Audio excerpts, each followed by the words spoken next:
Ya, karena gugatan ini berada di tangan MK menjadi sebuah bola panas, mau diapain pemirsa gugatan ini? 96 gugatan dari DPR dan juga DPRD, 6 DPD, dan 2 gugatan Pilpres. Mungkinkah para penggugat ini akan memenangkan gugatannya ataukah sulit karena mulai dari perspektif, waktu yang begitu singkat, dan faktor lainnya.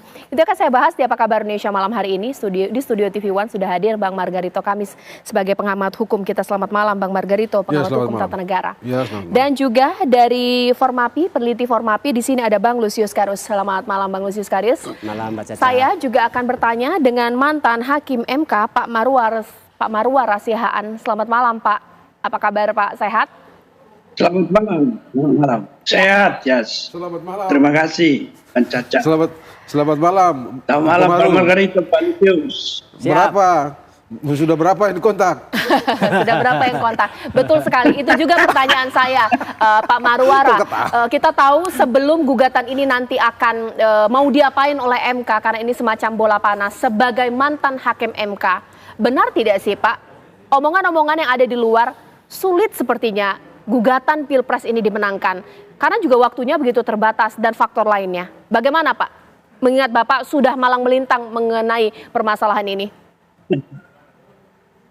Ya, jadi saya kira secara objektif kalau kita mengklaim misalnya suatu perselisihan perolehan suara dan melihat secara kuantitatif, maka kalau misalnya suatu selisih perolehan suara seperti sekarang itu pasangan calon nomor 2 begitu jauh dari pasangan calon nomor 1 dan 3, tentu secara kasat mata atau secara umum bisa kita lihat kesulitan membuktikan perbedaan perolehan suara yang mau kita nyatakan tidak sah sebesar itu. Kalau dilihat dari sudut kuantitatif tentu saja akan mengalami kesulitan, apalagi dengan time frame 14 hari.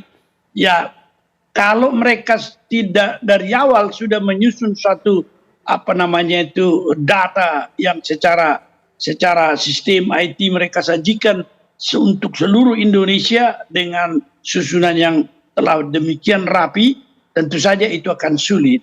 Tetapi kalau saya melihat apa yang dikemukakan oleh para pihak pemohon yaitu 1 dan 3, tampaknya mereka membawa dari sudut kualitatif, yaitu dengan adanya pelanggaran TSM yang didalilkan mereka, atau mungkin begitu, saya kurang tahu, belum saya lihat permohonannya, di mana dari mulai awal sampai akhir itu memang dalil yang kita lihat itu bahwa semua proses ya pasti menentukan hasil.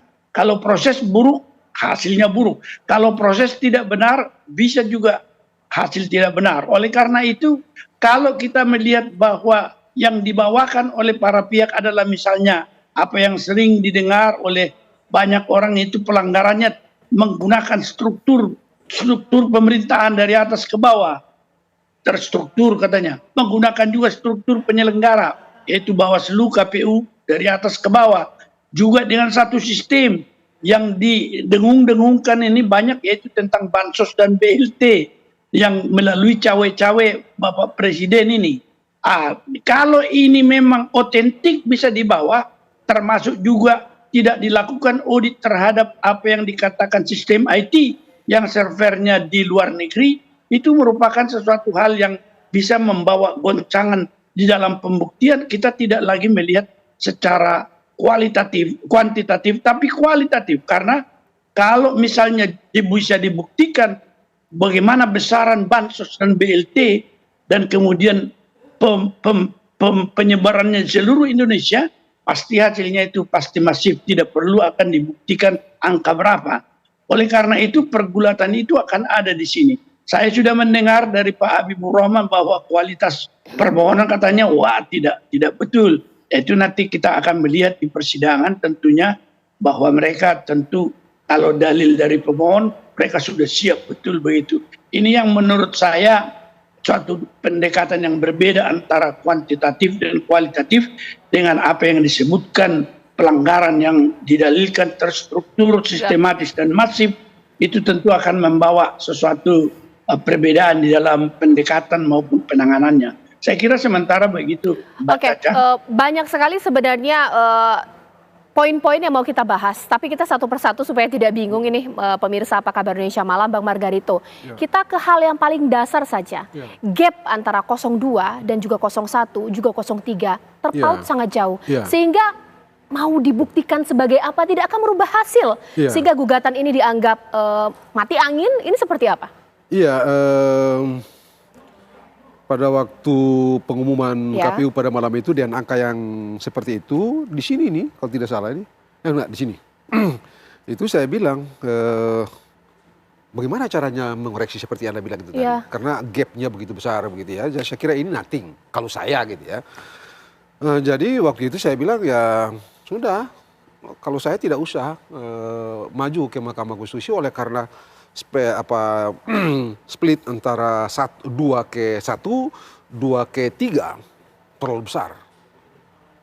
Sehingga saya tidak sulit bagi saya membayangkan cara mengoreksinya.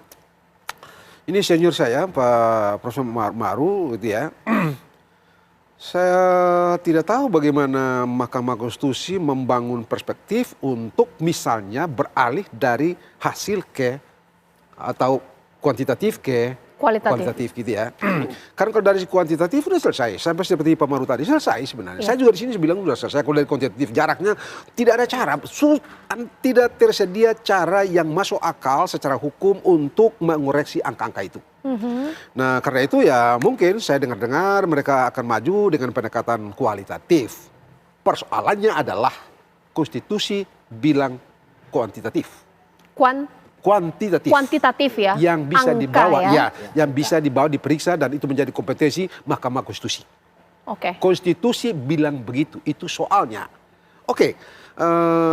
Ada beberapa aspek yang mungkin bisa begitu ya berubah misalnya. Itu kalau misalnya dalam proses pada waktu penghitungan terjadi perselisihan dalam penghitungan begitu, tapi KPU masa bodoh dengan penghitungan itu, dengan cara itu yang curang-curang itu, lalu itu dipersoalkan di Mahkamah Konstitusi, itu oke. Jadi sekarang kita lagi hitung-hitung nih kan, di rekapitulasi di KPU provinsi atau di KPU kabupaten begitu lalu ada perselisihan mengenai angka-angka di situ, tapi KPU masa bodoh dan ini tidak sempat diperiksa di Bawaslu gitu ya, lalu ini diperiksa di Mahkamah Konstitusi sangat mungkin, itu mungkin, tapi apakah kita asumsikan saja itu terjadi. Apakah itu terjadi di semua TPS di 8 berapa itu? Satu Indonesia ini? 800 ribuan TPS, apa prosesnya seperti itu? Karena itu saya rasa sudahlah. Lebih baik, udahlah, terima deh. Persis seperti sikap Pak Surya Paloh lah. Saya kira itu masuk akal. Sesaat lagi ini akan menjadi sebuah pertanyaan yang sulit nanti dijawab oleh Bang Lusius. Kalau secara konstitusi kita masih melihat dengan perspektif kuantitatif, tapi sebentar. Apakah satu kecurangan pemilu kita anggap tidak ada? Bagaimana dengan kualitas pemilu kita, kualitas parlemen kita?